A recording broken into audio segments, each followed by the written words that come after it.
आप लोग अपनी स्क्रीन के सामने एक फोटो देख रहे होंगे और मुझे लगता है कि आप सभी लोगों ने इनका नाम भी सुना होगा और इन्हें जानते भी होंगे। और आप लोग कई बार ये उदाहरण देते रहते हैं ना कि कोई दौड़ रहा होता है तो कह देते हैं कि पीटी ऊषा बन रहा है या बन रही है। आप समझ रहे हैं? तो इनका नाम है पीटी ऊषा। और अभी चर्चा में इसलिए है क्योंकि आप देखेंगे राज्यसभा सदस्य मनोनीत किया गया है इन्हें। और आप लोगों को मालूम होगा कि हमारे देश में संसद है। संसद के 3 अंग होते हैं। एक तो आप देखते हैं राष्ट्रपति साहब होते हैं, लोकसभा होती है और राज्यसभा होती है। तो राज्यसभा की बात कर रहा हूँ मैं।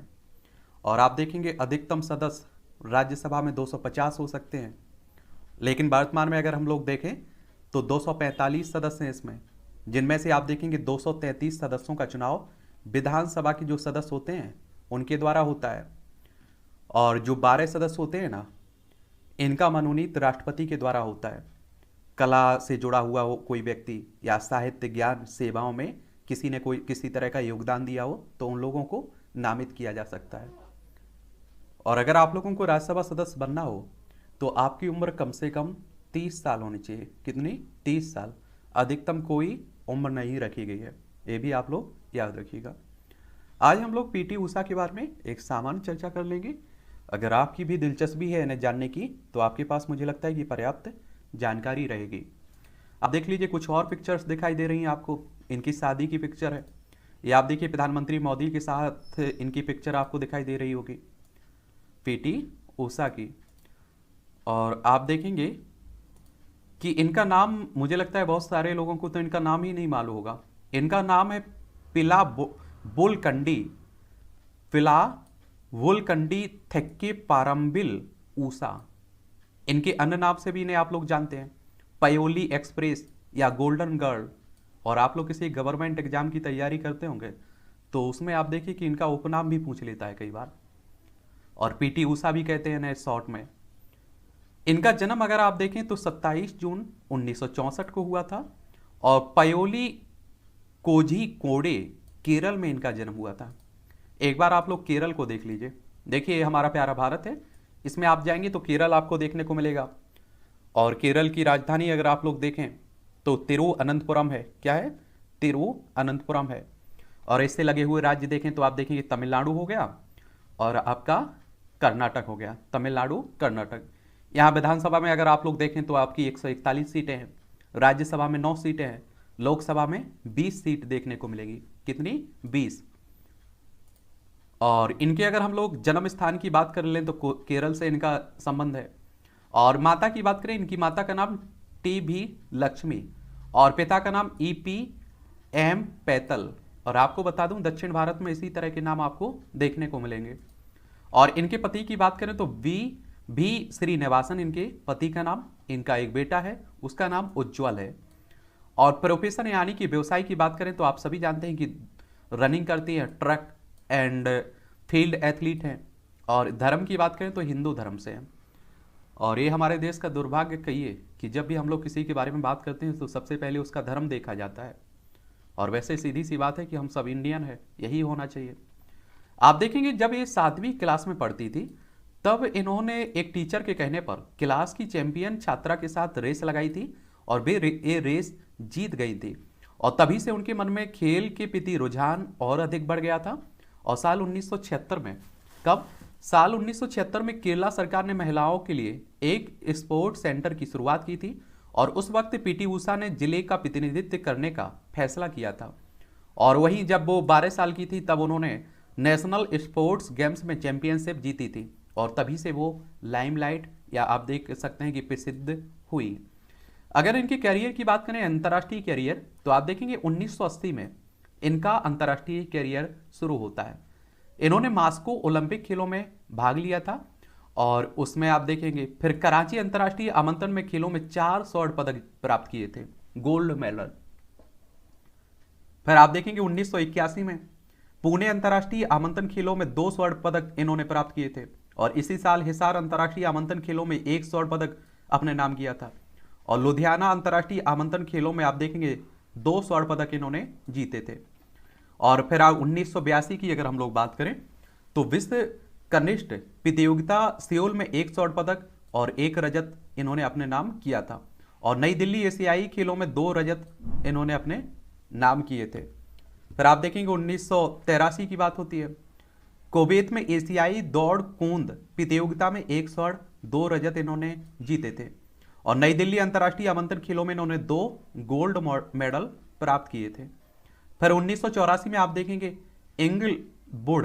इंग्लवुड संयुक्त राज्य में अंतर्राष्ट्रीय आमंत्रण खेलों में 2 स्वर्ण पदक हासिल किए थे, प्राप्त किए थे, गोल्ड मेडल। फिर 1985 में चेक गणराज्य में ओलोमोग में विश्व रेलवे खेलों में 2 स्वर्ण 2 रजत पदक इन्होंने जीते थे और उन्हें सर्वोत्तम रेलवे खिलाड़ी घोषित किया गया था। और भारतीय रेल के इतिहास में यह पहला अवसर था जब किसी भारतीय स्त्री या पुरुष को यह सम्मान मिला था। और आप देखेंगे पैक के विश्व ग्राम पी खेल में 400 मीटर बाधा दौड़ में इन्होंने आप देखेंगे पांचवा स्थान प्राप्त किया था। और लंदन में विश्व ग्राम पी खेल में 400 मीटर बाधा दौड़ में इन्होंने कांस्य पदक जीता था। क्या जीता था? कांस्य पदक जीता था। ये भी आप लोग याद रखिएगा। फिर आप देखेंगे विश्व ग्राम पी खेल में आप देखेंगे 400 मीटर बाधा दौड़ में इन्होंने रजत पदक अपने नाम किया। और पेरिस के विश्व ग्राम पी खेल में 400 मीटर बाधा दौड़ में इन्होंने चौथा स्थान हासिल किया था। बुडापेस्ट के विश्व ग्राम पी खेल में 400 मीटर दौड़ में इन्होंने कांस्य पदक हासिल किया था।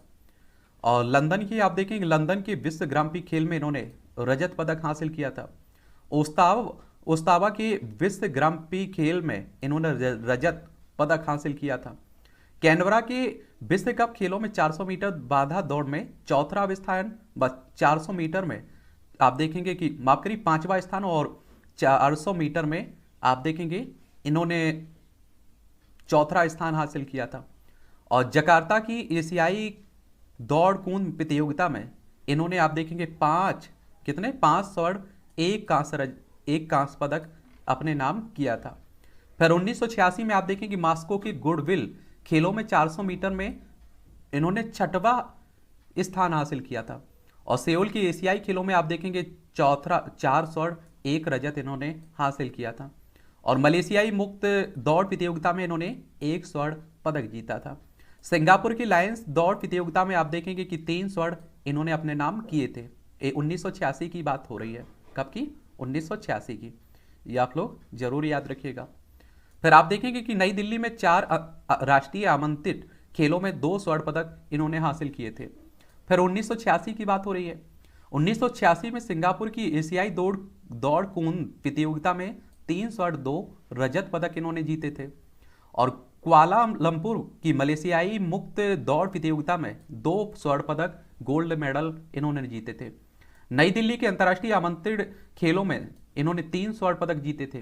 कितने? 3। और फिर आप देखें कलकत्ता दक्षिण एशिया संघ खेलों में इन्होंने 5 स्वर्ण पदक जीते थे। कितने? 5। और रोम में दौड़ की विश्व चैंपियनशिप में भाग लिया था और 400 मीटर बाधा दौड़ के फाइनल प्रवेश पाने वाली वे पहली भारतीय बनी थी। फिर 1988 में सिंगापुर मुक्त दौड़ प्रतियोगिता में इन्होंने 3 स्वर्ण पदक जीते थे। नई दिल्ली में ओलंपिक पूर्व दौड़ प्रतियोगिता में इन्होंने 2 गोल्ड मेडल जीते थे। सियोल ओलंपिक में 400 मीटर बाधा दौड़ में हिस्सा लिया था। आप सोचिए कि इतना उपलब्धियां अपने नाम दर्ज किए हुए, तब इनका पीटी उषा कहा जाता है, उड़न परी कहा जाता है। 1989 में नई दिल्ली की एशियाई दौड़ कूद प्रतियोगिता में इन्होंने 4 स्वर्ण 2 रजत पदक जीते थे। और कलकत्ता में अंतर्राष्ट्रीय आमंत्रण खेलों में 3 स्वर्ण पदक इन्होंने अपने नाम किए थे। और मलेशियाई मुक्त दौड़ प्रतियोगिता में इन्होंने 4 स्वर्ण पदक अपने नाम किए थे। 1990 में बीजिंग एशियाई खेलों में 3 रजत पदक इन्होंने जीते थे। 1994 में हिरोशिमा एशियाई खेलों में 1 रजत पदक, पुणे के अंतर्राष्ट्रीय अनुमति खेलों में 1 कांस्य पदक इन्होंने 1994 में अपने नाम किया था।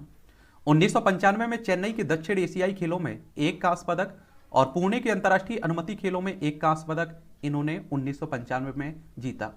1996 में एटलांटा ओलंपिक खेलों में भाग लिया और पुणे के अंतर्राष्ट्रीय अनुमति खेलों में 1 रजत पदक इन्होंने 1996 में ही जीता था। 1997 में पटियाला के अंतर्राष्ट्रीय अनुमति खेलों में 1 स्वर्ण पदक यानी कि गोल्ड मेडल इन्होंने जीता था। 1998 फुकुओका की एशियाई दौड़ कूद प्रतियोगिता में 1 स्वर्ण पदक, 1 रजत पदक और आप देखेंगे 2 कांस्य पदक इन्होंने अपने नाम किए थे। और नई दिल्ली में राजा भालेंद्र सिंह दौड़ प्रतियोगिता में 2 स्वर्ण 1 रजत पदक बैंकॉक इसी साल बैंकॉक एशियाई खेलों में आप देखेंगे 4x400 रिले दौड़ में 1 रजत पदक हासिल किया था। 1999 में काठमांडू के दक्षिण एशियाई खेलों में 1 स्वर्ण 2 रजत पदक अपने नाम इन्होंने किया था। और उसी साल 1999 में नई दिल्ली में राजा भालेंद्र सिंह दौड़ प्रतियोगिता में 1 गोल्ड मेडल इन्होंने अपने नाम किया था। और आप देखेंगे सन 2000 में फाइनली पीटी उषा ने एथलीट से संन्यास ले लिया था।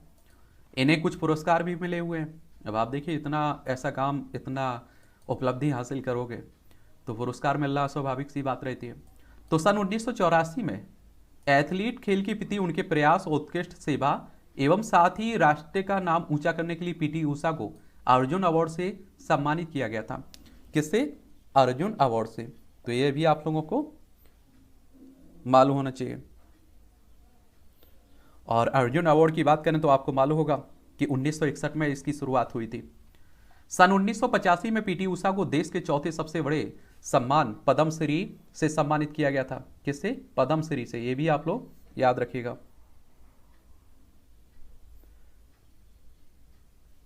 पद्मश्री अवार्ड की बात हो रही है। और पद्मश्री की बात करें तो 1954 में पहली बार ये दिया गया था। इसके अलावा इंडियन ओलंपिक एसोसिएशन ने पीटी उषा को sports person of the century and sports विभिन्न ऑफ द मिलियन का खिताब भी दिया था। सन 1985 में जकार्ता में हुए एशियन एथलीट मीट में पीटी उषा को बेहतरीन खेल के लिए ग्रेटेस्ट वुमेन एथलीट का खिताब दिया गया था।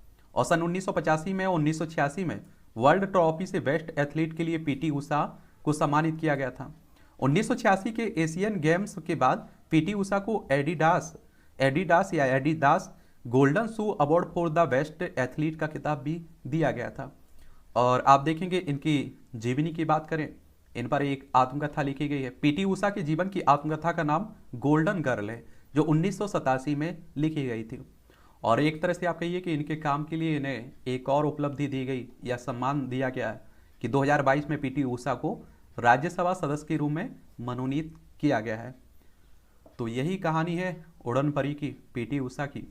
और भी किसी के बारे में बात करनी हो तो उसका नाम आप लोग बताइएगा, उस पर भी हम लोग बात कर लेंगे। फिलहाल आप लोग पढ़ते रहिए, देखते रहिए, एंजॉय करते रहिए।